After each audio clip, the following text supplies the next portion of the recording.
Morning, everyone. We are just going live now. It's rotating itself around. Good, I'm going to turn that off. There we go. So it says the content moderation is not set. Doesn't matter. We'll worry about the. We're working things out as we go, lovies. So welcome everyone to the Healing Ground Collective, and the talk I'm going to give this morning on being on the frontier. And in the background over there is the lovely Deanna, my friend and colleague in this exciting adventure that we are doing with the Healing Ground Collective. So if you want to, if any questions come up for you as a consequence of the things I'm saying, please send them to Deanna or just make a note on the page here. Hi, Mary, how are you, lovey? And she will let me know and we will address them at the end or during or whatever. We'll figure it out. So we'll get started. And thank you for being here and thank you for being present. And this video will remain up so that you can access it any time and have a think about whether you'd like to come on board with us and do this amazing program of being on the frontier. All of us now, the whole human family and beyond, in this time of enforced shutdown and isolation and confusion about what is real and what is not, are experiencing a very deep stirring within us, a kind of an awakening from the dream of millions of years of human evolution and expansion through epochs of time and cycles of reality. And many of those timelines and many of those cycles of reality are all converging now at this time. The 2,160-year cycle of the Piscean Age, the actual astronomical event of that age, occurs over that time period. It finished in January this year, and there's been a lot that I've written and spoken about that and many others, so I'm not going to go into that now. But one age has ended, the age of Pisces, which is a hierarchical, masculine age, trickle-down management. And the new one, the new epoch begins, the age of Aquarius, begins its 2,160-year epoch in December this year. So the collapse of one in January, the beginning of one in December. And we are in that time of the collapse of all the old patterns and all the old structures and all the old ways of being that no longer serve humanity, if they ever did. And we are planting seeds this year for the new. And that's what being on the frontier is about. And the whole Healing Ground Collective at Mighty Networks, where Deanna and I are building a wonderful thing there. And we're very excited to have you all on board.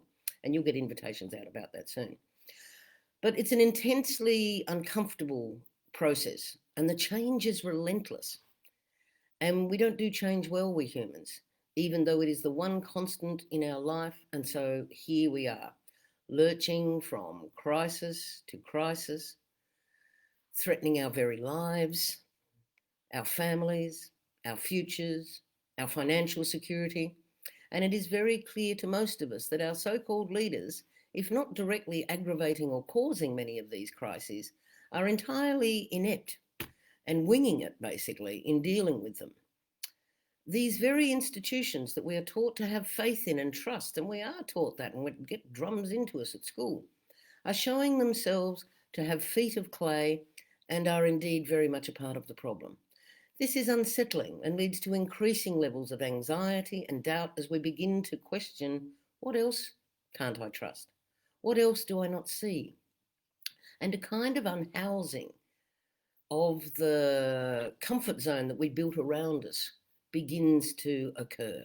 So if they don't know how to deal with this, or I can't believe that, what else is going on? What else is happening in my world that is not real? And while this is very unsettling, it is a part of the journey we must all undertake in this life. For who are we really? In the unhousing, we begin to see that we are not this story that we come from. We're not this story of that we hold about ourselves. Where did that story come from? Who gave it to us? Why do I believe what I believe? Why do I think the thoughts I think and behave in the ways that I do? This flowing of human consciousness, this awakening, could be the continual journeying through exploration and discovery of many deep, multidimensional levels of human reality, in fact.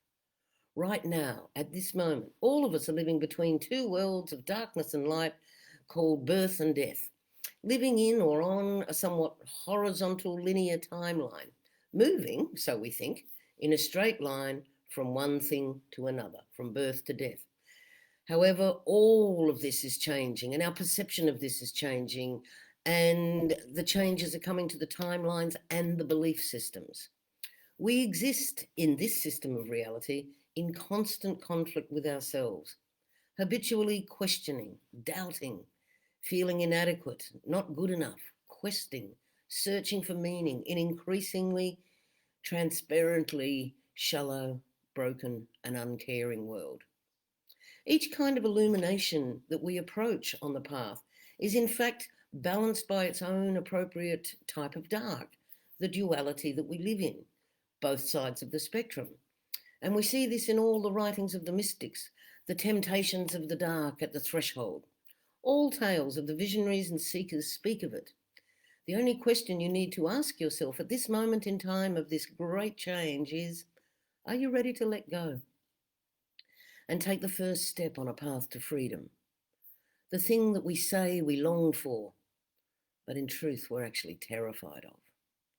Stepping into this, answering the call from deep within, yearning for freedom, even if we don't know we're yearning. As you choose movement in a direction that you know in your heart will finally lead on and open you up to the bliss of freedom, fulfilling your own being, instead of continually expecting an outer manifestation of your own mind to love and fulfill you and your desires and expectations. This will be challenging. And you are already getting some practice in the first step, in isolation. We all live in such a sanitized, preoccupied world. We don't know how to be alone. We've got these devices that distract us and offer us 1,000 million ways to escape constantly. And yet being alone is so necessary. It's why the mystics go into the wilderness to find themselves. It's why young humans in certain cultures do vision quest by themselves, to know themselves, to ground themselves in the here and now, free of doubt and fear. So during the first month of being on the frontier, and remember it's a 9-month program that will roll out, or 8 months, then a final follow-up one. But during the first month, we're going to explore who we are. Where are we in the cycle of our own life, death, and the space in between? Utilising myth, personal ritual and ceremony that you'll be taught how to do, writing and art, we will connect to that which is beyond our current comprehension, but is indeed, and of course, a vital part of who we are. You'll be given a list of things to do, explorations to undertake, plunging into what is beneath the surface of our tick-tock mundane world. Our conscious minds, that thing that natters and chatters in the everyday world, sorting, making sense of, judging, mostly negatively I might add, ourselves and others, whipping up emotions, round and round the mulberry bush we go. Of the 60,000 thoughts you will have today, my loves, I guarantee you 59,990 of them you had yesterday. It goes on. It's just a regular regurgitating cycle of emptiness. And that does that to you and others and the whole process makes up about 10% of your psyche. It's like the secretary in front of the BHP Billiton building, thinking she's directing traffic everywhere, forgetting all about the fact that there is a massive company structure behind her. The other 90% of your psyche, buried in the subconscious, the unconscious, and the race mind, which actually makes all of your decisions for you, I might add, despite the ramblings of the conscious mind to the contrary, is roiling around in there, bursting through occasionally, or often, or leaking, causing over-the-top reactions to relatively simple things, And we need to understand that part of ourselves a lot better. We need to hear it better. We need to build a bridge between it and the conscious mind, thus allowing the soul's journey to become more fused with the world it engages through you in this physical sleeve. So the veil is rent, the light enters, we stand on the threshold, and from here we must journey alone. The teacher can point the way, but it is up to us, each of us, our own unique path. There are 8 portals, 8 destinations, 8 objectives, as it were, to find yourself, to find the wisdom of the awakened heart. Life cycles is one, our relationship with our physical existence. We explore the mind and its machinations and how to gain that, remembering that the mind makes a very good servant, but a very poor master. And in the West, our minds tend to master us. So we'll be looking at all of that. The heart and its terrors, the inadequacies of all that, the belief that we're unlovable or not enough in some way. We'll look at the shadow realm of the unrealized self, all those things that we were taught to put away in childhood, to bury, because they were unacceptable to our primary carers. There was nothing wrong with them. It's just that our carers weren't allowed to have it, and so we weren't allowed to have it. This stuff gets handed on generation after generation, and then built on in each generation. The whole world is drowning in an ocean of pain.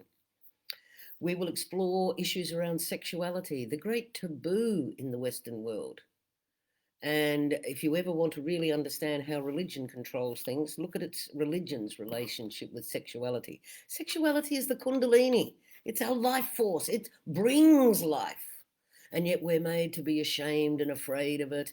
And we have all of these insane rules about it and how we're not allowed to be it or touch it or go anywhere near it. And that has crippled us as much as anything else. So we're going to explore ways of allowing that part of yourself, the kundalini, serpent energy, to rise within you. We'll be exploring the soul's journey, utilizing all kinds of skill sets that allow you to pursue and deepen your connection with that. And beyond that, we'll be exploring into the energetics of existence and the multidimensional self.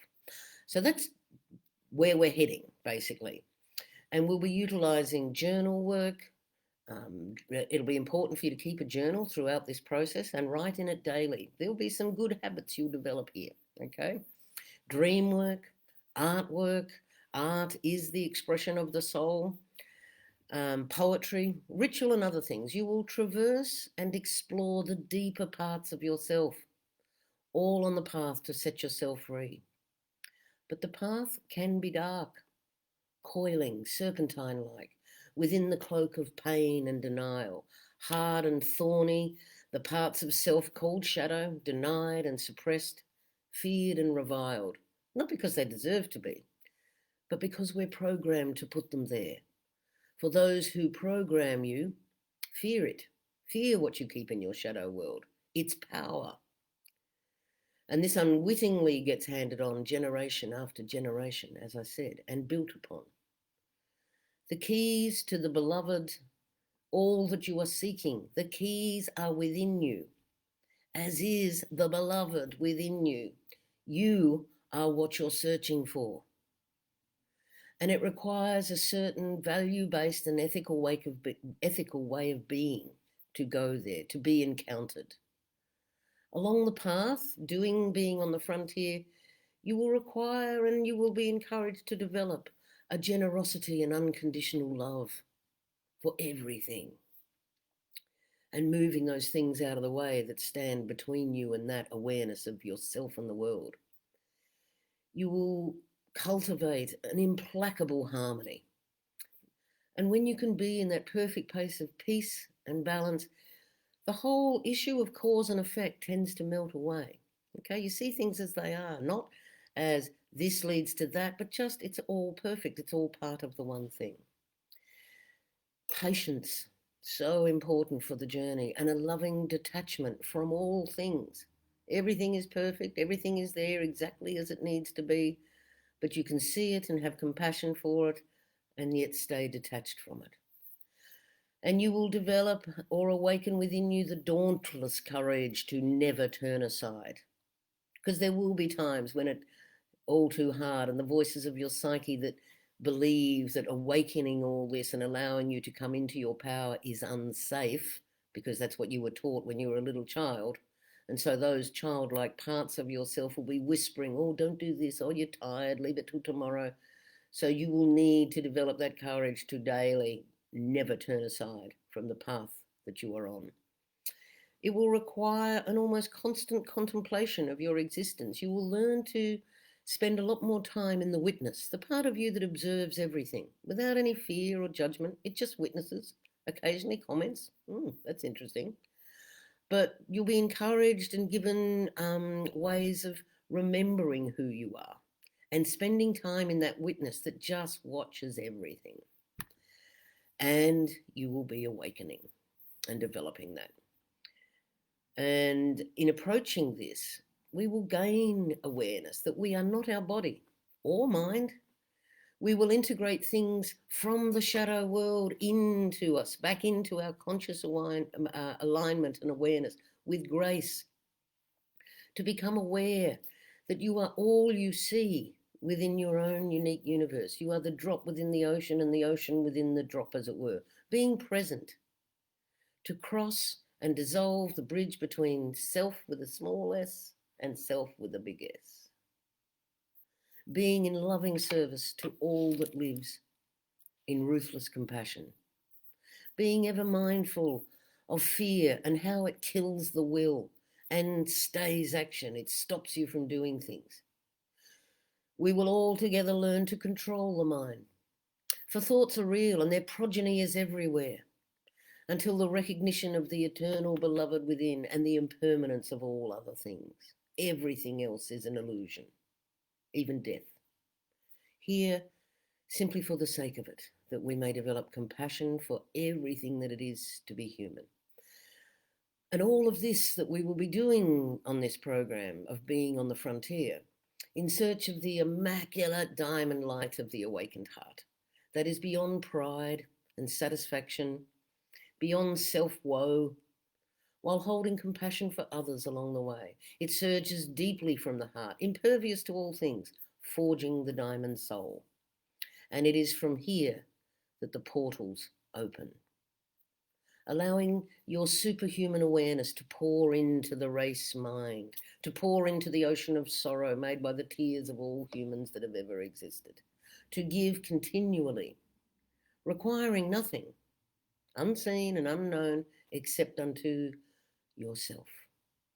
And there's great power in this. Love is that one extraordinary emotion that the more you give of it, the more there is to give. And so we start to examine, don't we? Who are you in your personal world, your social world, your physical world, your spiritual world? How did you get here?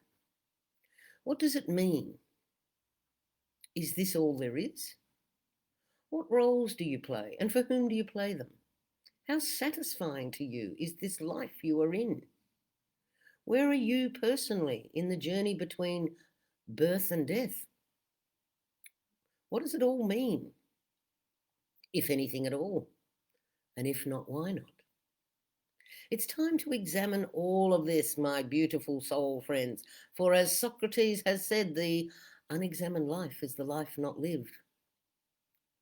Where are you on the hero's quest of your own life? The hero's quest is a very powerful motif in all lives. It points to that fundamental reality of what it is to be human. We are constantly in life navigating the challenges of the mundane, while at the same time we are being called to from within the psyche, from the unrealized aspects of self buried in the shadow realms, and more importantly, from the soul's journey. And from the soul's perspective, this world of the mundane, it's just a means to an end, really. Whereas for our ego that is walking around out there, taking everything so importantly, for the ego, this out here is all there is. And so the hero's quest is very much about building the bridge between the two.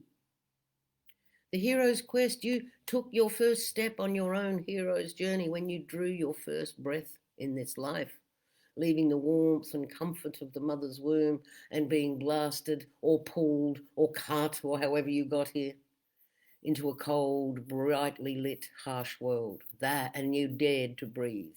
That was the first step on your own hero's journey. And during being on the front here, we'll be exploring the motif of the hero's quest, because this is what you're all on right here, right now. Walking through life, building the bridge between your little self and your big self, and connecting. From that connection, we can transform our very consciousness and awaken to our higher state of being. This is why we're here. During this, we are beginning to have a dawning realization that our awakening, our personal awakening, is not the result of just one human journey, one being, one religion, one creed or time or place, one worldview, one skin color or empire. This is pointing very strongly to the mass consciousness, strongly allied with the age of Aquarius. Everything that we are was built by everything that went before us, and we are taking it forward. Everything. The teachings and the tools that have been given to us over hundreds of thousands of years by awakened and divine beings and shamans, etc., are just tools, the stepping stones to guide us ever inward to the inner depths of your own awakened sacred being. That is ever the witness and guide to the outer manifestations of this powerful dream that we call life. In this extraordinary time of existence, we are now being called to kind of dissolve the separation between the inner and the outer, in that true realization that all the wise teachers have given us over time, that the sacred divine mystery is within you and in everything you see around you. Animals, people, things.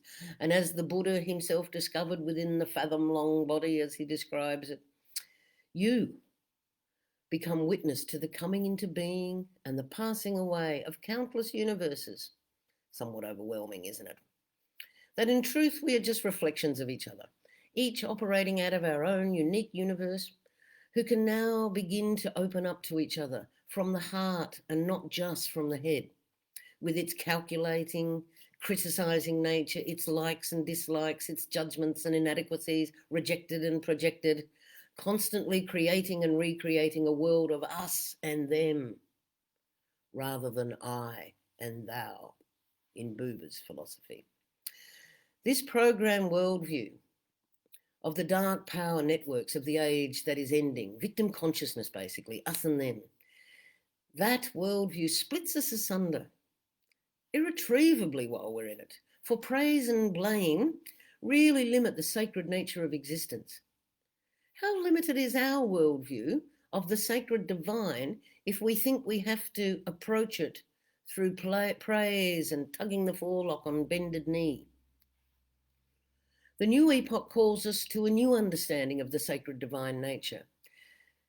Known as the marriage in heaven or the feast of the beloved, is a term used by all seekers on all paths to the divine within, the one who knows, the end of separation and the seeking to unknow. There is no one coming to save us, beloved ones. Instead, we must be prepared to enter the world of our own shadow and go through the long, dark night of the soul. We have a natural and programmed resistance to going there, and yet all discoverers of the lands, it must go there. It's part of the process, and it can't be avoided. This descent into hell, shall we say, is the name given to the very painful negative state, which normally intervenes between illuminating bright light moments and the deep, heartfelt, uniting life. So that negativity gets in the way of us bonding with that, connecting with that. And so first we must cultivate a state of loving kindness of our own being, to bathe in this, your entire being, physical, mental, emotional, spiritual, all of it. Practice just sitting in it. Start for short bursts. You'll be taught all of this in the program, how to listen to certain kinds of music that simply begin allowing you to be content in your own skin, in your own company. And this begins a process of going within. For as long as you are reaching for the external other, you are not yet prepared to face or be with your own loneliness. And only when you are sitting with your loneliness and can go right into it, are you ever going to arrive at that blissful state of aloneness with a capital A. And we are so programmed and conditioned to do anything but. But it is arriving at this seat of power, this mystical life, the self with the big S. Then and only then can you see the nature of the connected self, to allow the spiritual warrior nature to arise. This then allows you as a being to build your own character into whatever the teachings point you towards. We are all unique, occupying our own unique universe, and all true journeys to freedom recognize that we are unique on the path, evolving and sacred, irrespective of old dogmatic systems that tell you it can only be reached through their priests and their conception of what the divine mysteries are. Nothing could be further from the truth. That's just power and control. The movement is towards being totally alone within your own being, in the now eternal space, which contains all the celestial and terrestrial bodies that exist, keeping them apart while linking them together. And in this way, all the dramas, the soap operas, the power struggles, the black comedies, etc., ultimately become as a very faint whisper as your essence becomes one with it all and does not reject anything. At this time, for you, for me, for us, for the whole human race, awakening, opening, unfolding, blossoming and becoming, all those explorers who have journeyed the path before us and become themselves, awakened to the mystical life, were totally themselves, individuals manifesting in their own unique way. And so this is the time. What are you? What are you going to manifest? What could come from you out of your realized self? What kind of a world will you create? For all universes are calling to you at this time to manifest a new reality, an awakened, alive in the moment, limited only by your own imagination. Mystical journeys that are unfolding within and without of you right now, whether you know it or not, right now. Be still and know that. Know that awakening, sacred, divine mysteries come to you in whispers throughout the universes, not in loud, repetitive, ego-driven fanfares, banging the drum, trumpeting the next great blockbuster on the egoic screen of an old world. There is only one sin, and that is the sin of not moving, of not heading forward, the sin of refusing to answer the call, to unfold and awaken from the dream or the nightmare that you find your being in. And this is not just about you or through you, but you doing that affects the well-being of all that lives. So being on the frontier provides a sanctuary, a safe and grounded place of being, a place and a space with well-tried support for living from within and a secure base for future exploration. It seeks a strong heart foundation in each of us as we develop a code of divine ethics and impeccable integrity, creating a diamond-hard foundation on which to grow. In each and every one of us, there is a basic human wisdom that as it awakens, can help hear and solve the problems of our lives, our communities, our planet and beyond. The earth Gaia is our home completely. Every atom in our body is from her, recycled over and over again. And it is here we have evolved as a race of beings over countless millennia, one human family. Living common sense wisdom is what has to develop and awaken within each and every one of us. The wisdom is not coming from the east or the west. It is a state of beingness that has grown and developed over lifetimes on this world and others. It exists in many cultures at many times, pervasive throughout our history. A truly awakened wisdom does come from the heart. It develops and comes through human fearlessness. Now taking full responsibility for our own survival and liberation, not being afraid of who we are now, to heal and awaken the human family. We all now, all of us, need to take the personal journey individually, as a community, as a society, in a way that we clearly understand that deep clearing, healing and awakening can be realized for the benefit and well-being, for the good and the joy and the contentment of all beings on this planet and beyond. You are on the hero's quest indeed.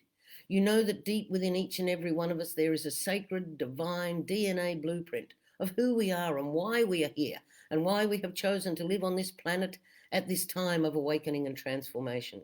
We all, each and every one of us, have a unique contribution to make to the world and an ongoing awakened evolution. Our dreams and visions are not separate from us, our divine nature. We are our dreams and our nightmares.